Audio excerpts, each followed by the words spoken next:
I'm Gina McAdams, Student Council President of the Student Council Presidents Board for Student Council Presidents, and welcome to RBeats. Here at Elmridge High, we have our two-part school special, and on our show today, we have 4 awesome segments for you about how we learn about music.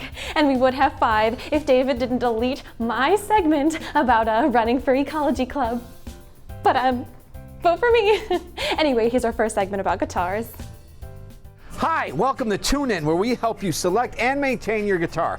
I'm Mike Dorr from Masson Education in Brookfield, and I'll be your host for this RBeats segment. Today, I will talk about different bridge systems, so stay tuned in for what's coming up next on RBeats.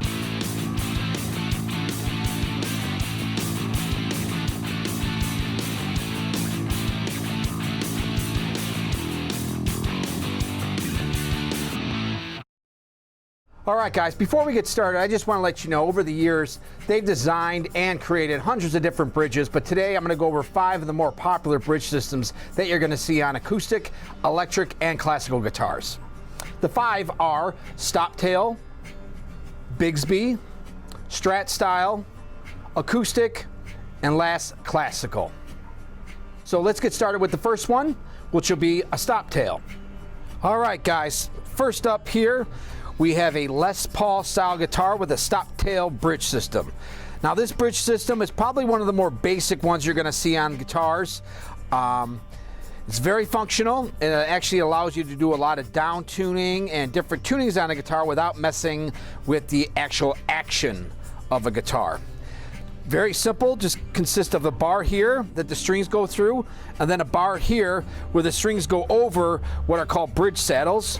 These bridge saddles here, there's 6 of them, are all adjustable, and them going forward and backwards is going to actually correct or fix the intonation of each string.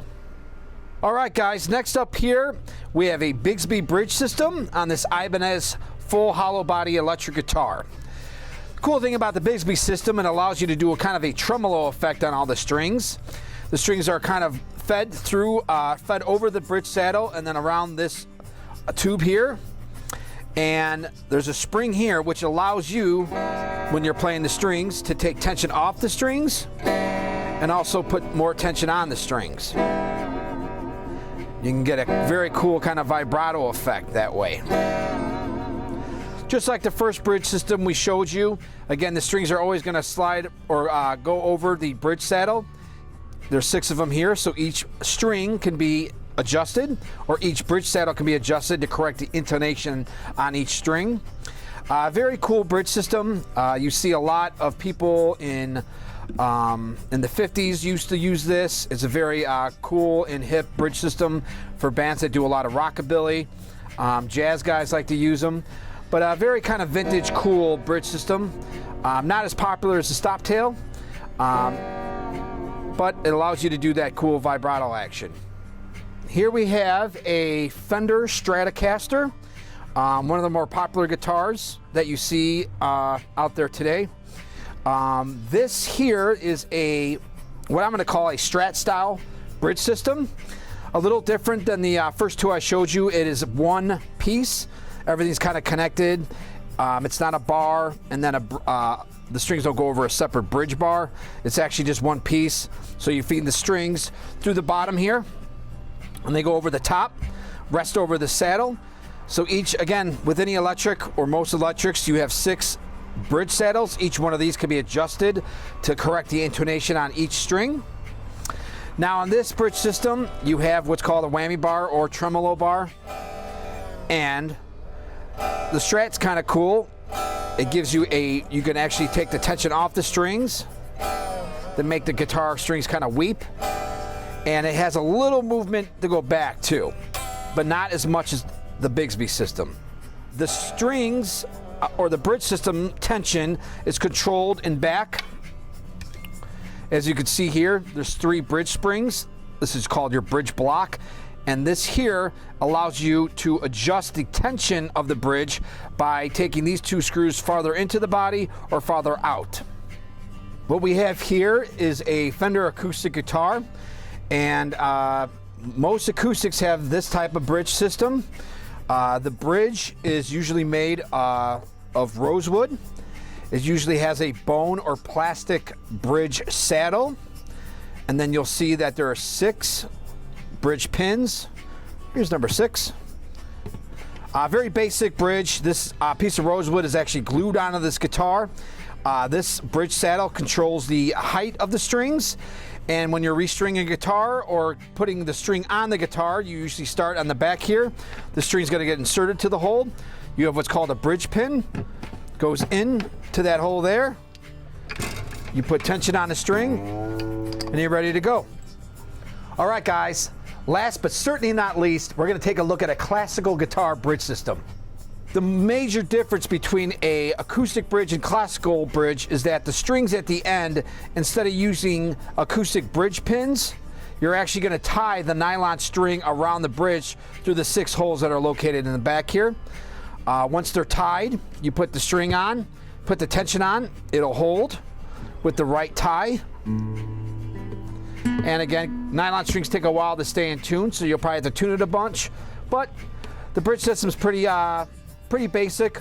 But again, the difference between a classical and acoustic bridge is that you're actually going to tie the strings onto the bridge.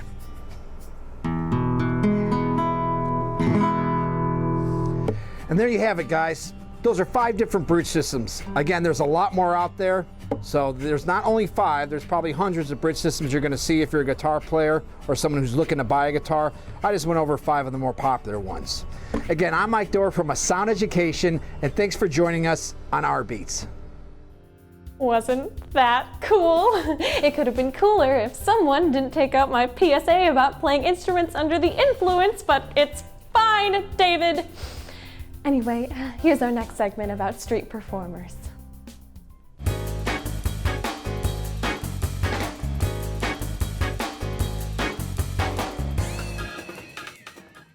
I'm here with Darnell on the streets of Chicago. So first off, Darnell, how old are you? 14. 14. So how long have you been performing on the streets? Well, I just started back performing like last year, but I used to come down here when I was like 4 years old. My brother, we used to perform back and forth, back and forth, back and forth. And it used to be that. We just be performing. It's a lot of us too. It's like, I ain't even gonna lie, it's like 30 of us deep. It's a lot of Chicago bucket boys out here. But everybody just trying to find their way to make their money, you feel me? And we can't make money by you feel me, going out robbing people and stuff like that. We'll find this a better way to make us some money, but the police, they don't like that. Like, they don't like what we do. If they see us doing this, they either pull us over, tell us to move down, tell us we need a license, a street performance license and stuff like that. So how often do you guys practice? Well, we don't practice, but we learn more as we constantly do it. Like, we learn more.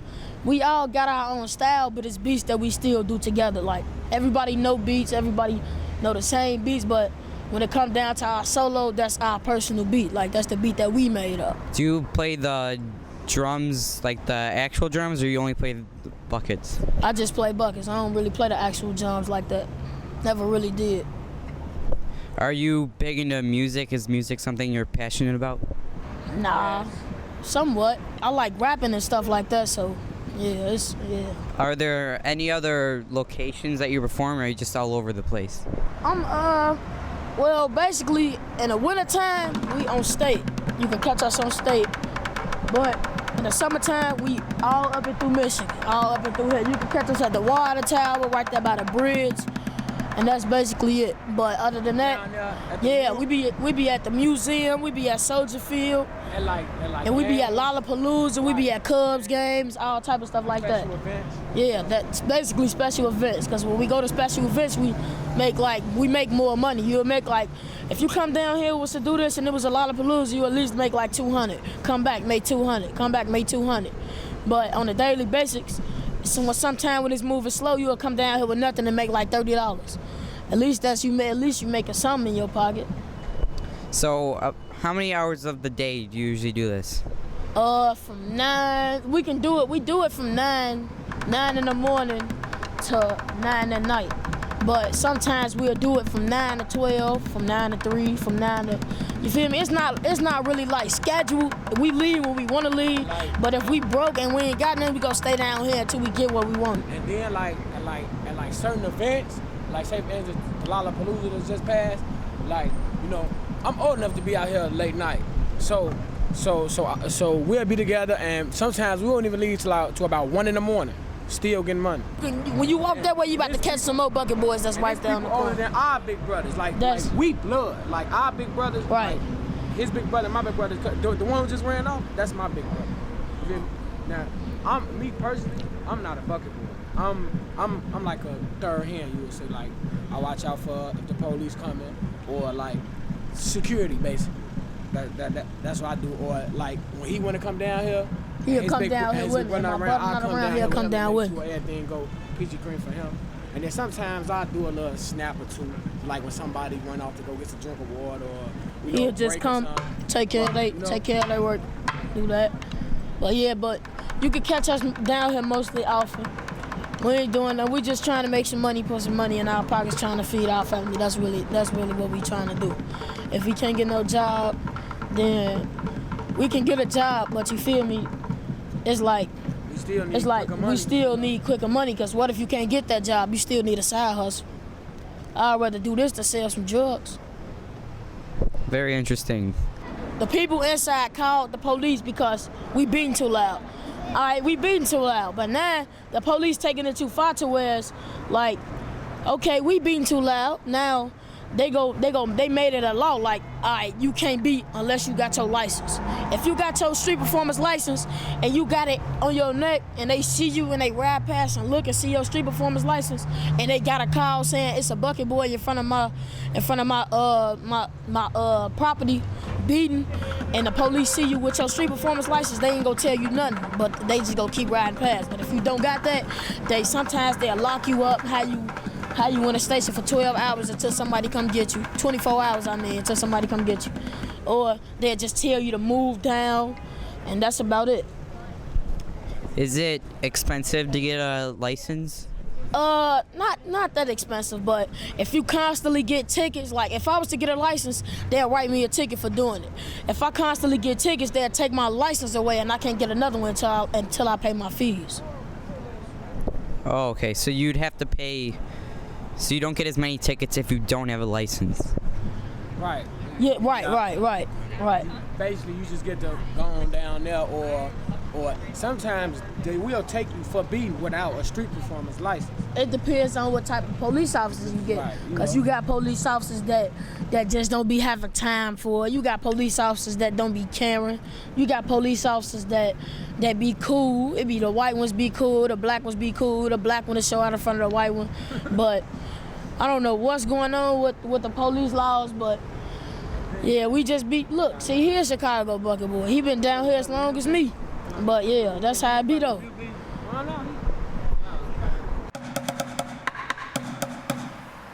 Thanks, Darnell. Now back to you guys in the studio. Wasn't that super cool? All right, next we have an awesome segment about some really dedicated choir kids who really care about what they do and don't disrespect other students. Something David knows nothing about. Anyway, here's student music.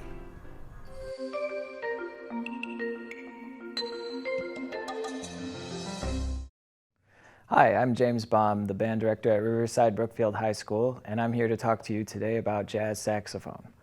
The saxophone was invented in 1840 by a Belgian man named Adolphe Sax. He was hoping that it would be used in classical music to give the orchestra more power in the woodwind section.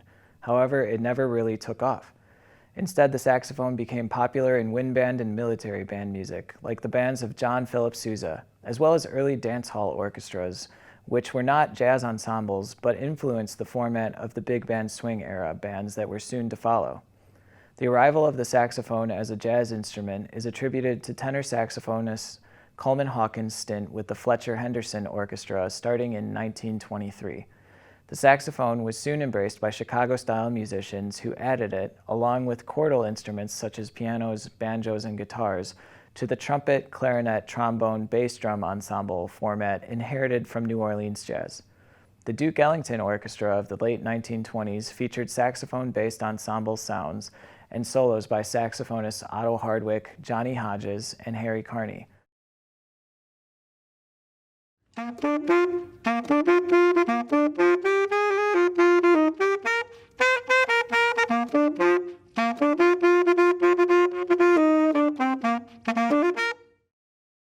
The influence of tenor saxophonist Lester Young with the Count Basie Orchestra in the late 1930s and the tremendous popularity of Coleman Hawkins' 1939 recording of Body and Soul marked the saxophone as an influence on jazz equal to that of trumpet, which had been the defining instrument of jazz since its beginnings in New Orleans. But the greatest influence of the saxophone on jazz was to occur a few years later, as alto saxophonist Charlie Parker became an icon of the bebop revolution that influenced generations of jazz musicians. In addition to the brilliance and virtuosity of Parker, the alto sax was also popularized in the 1950s by top saxophonists such as Sonny Stitt, Cannonball Adderley, and Paul Desmond. Today you will be hearing from Joseph Connolly on a New Orleans favorite, Second Line.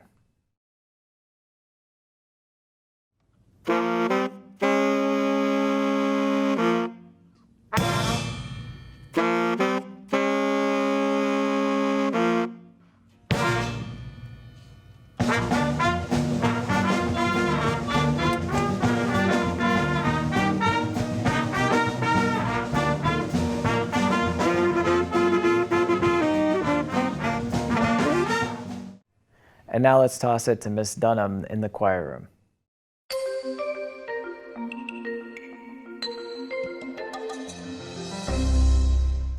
Hello, it's Aubrey Dunham again with Student Music, Vocals on RBeats. Now that we've discussed and demonstrated the voice types of men and women alike in a choir community, it's time to talk about how to improve your sound. One of the most important aspects to singing with a good sound is body position. The simplest yet most vital rule is to stand up straight with your feet shoulder width apart. You will want to elongate your spine to elevate the rib cage, allowing your diaphragm to assist in taking long, expansive breaths. One way to do this is to imagine you are attached to a string, then pull the string up as if you are a puppet. Put your arms back down, relaxing the shoulders. Let's see an example.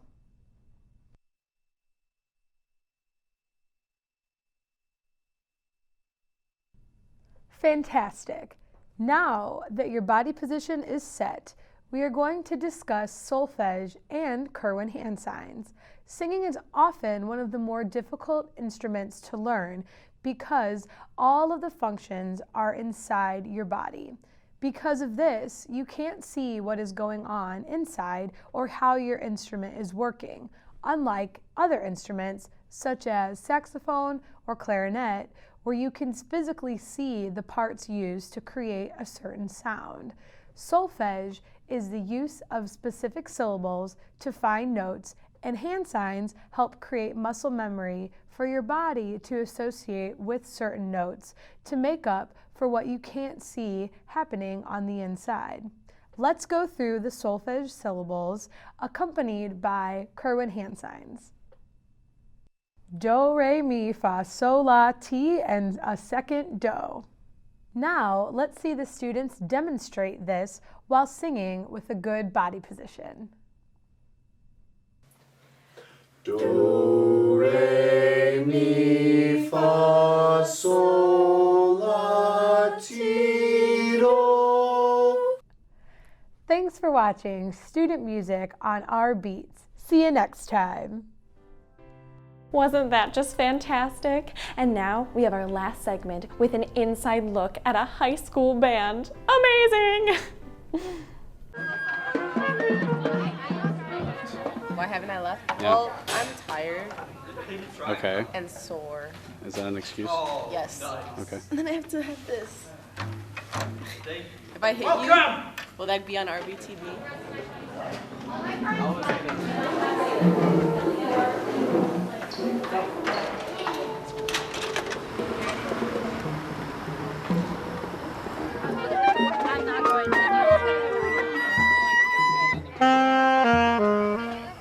Percussion, we're going to start now. The event on Saturday is the Von Steuben Day Parade.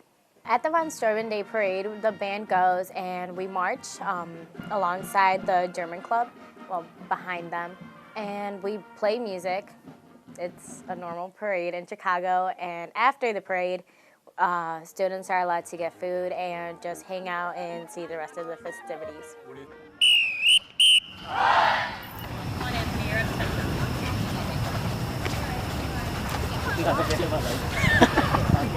3, 4.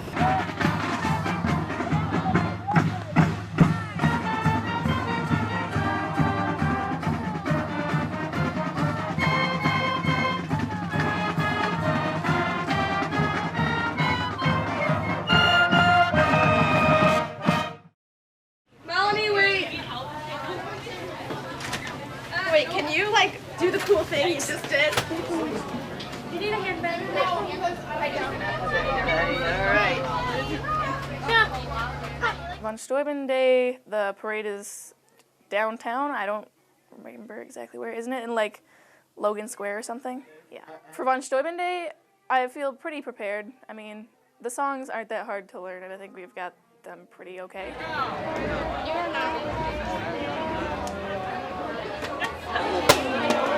Closer. What is this? We're gonna get it. Yep, one of these.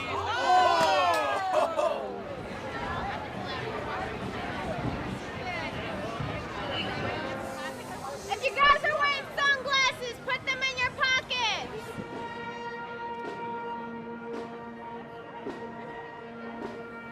Other performances, well, the other performances that we've done is the 4th of July parade and the halftime shows at the football games.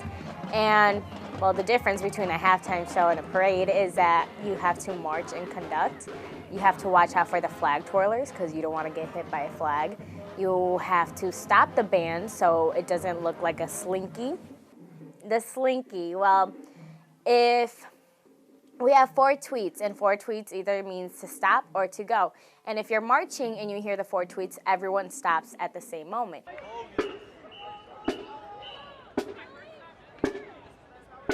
But if you're marching and your drum major starts to slow down or takes smaller steps because of how close you're getting to the flags, then the first few people see that you're slowing down and they'll slow down. But then the next few people will get closer and then realize they're slowing down and back up.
I'm gonna be really modest. I played amazing. I was the best person in the band. The Von Steuben Day Parade was actually really nice. I liked it. A lot of people played their parts really well. I played my part really well. We did a lot of good marching, a lot of good songs, stuff like that.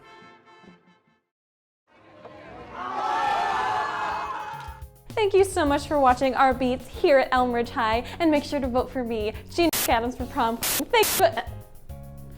David, are you messing up my video purposely? How dare you!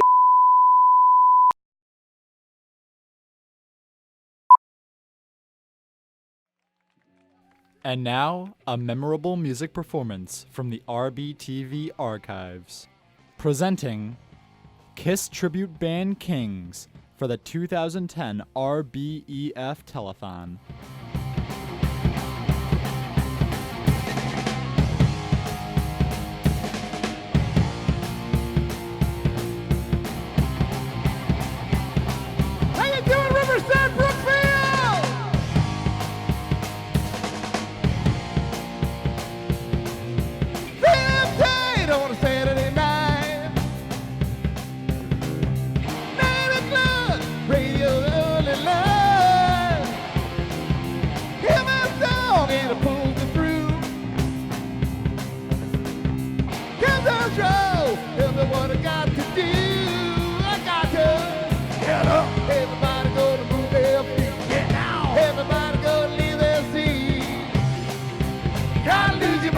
Detroit, Rock City, get up. Everybody gonna move their feet. Get down. Everybody gonna leave their seat. Can't wait, I just can't wait.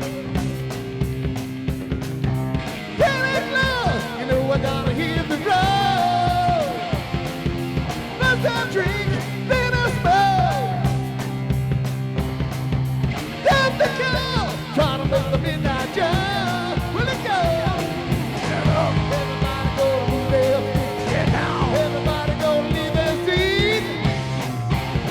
Doing so far.